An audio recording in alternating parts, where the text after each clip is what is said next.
Am I in the center, guys? Am I in the center? The center? Should I use hand gestures? Let's be real, people. Money doesn't come easy, let alone managing it. When you're dealing with payments, living paycheck to paycheck, and all the craziness life throws at you, saving for the future can be a challenge. But that doesn't mean you have to settle, and that doesn't mean you cannot change your life for the better.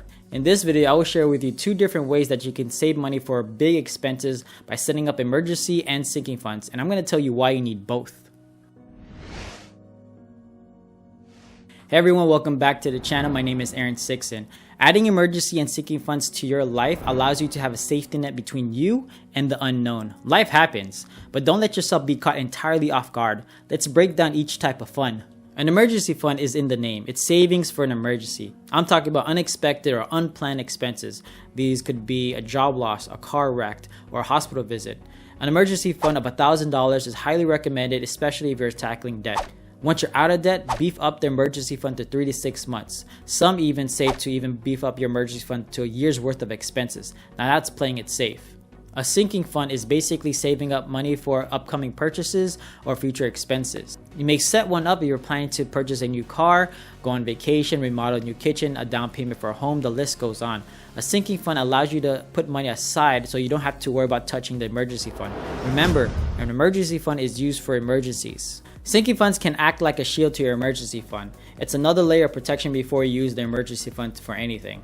For sinking funds, you might be wondering how much money you need to place or need to put inside a sinking fund category. That's to your discretion. I'll share with you some of our sinking fund categories. We have some that are capped, while others are continuous.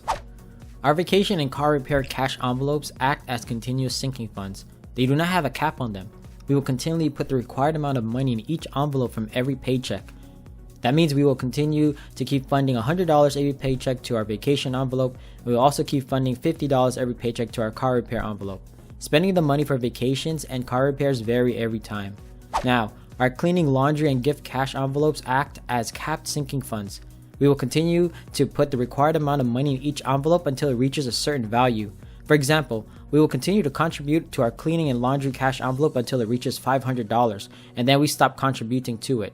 And when we do use this envelope for any purchases regarding cleaning and laundry, we will fill this envelope again until it reaches its $500 limit. Once a capped sinking fund reaches its limit, we then focus any extra money we have to other sinking fund categories or move on to another financial goal. Sinking funds can prevent us from dipping into our emergency fund.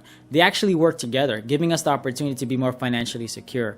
For our emergency fund, we place them in savings accounts that provide flexibility, stability, high return, and protection. We will talk about where we place them at a later time.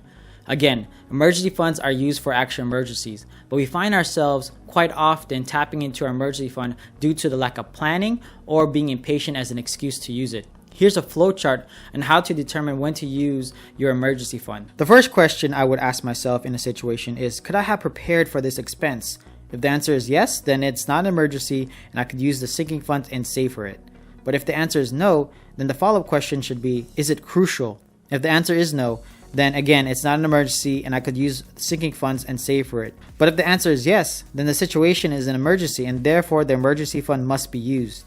Feel free to use this flowchart the next time you are faced with a situation that may require further breakdown in determining if it is an emergency or not.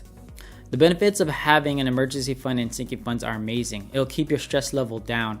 When an emergency occurs, it threatens you, especially your financial well-being. Without having a safety net, like an emergency fund, you'll stress out when things pan out sideways.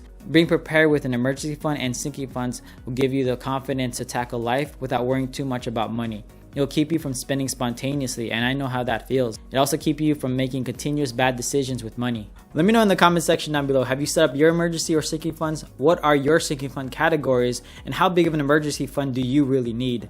I would love to know your thoughts on this.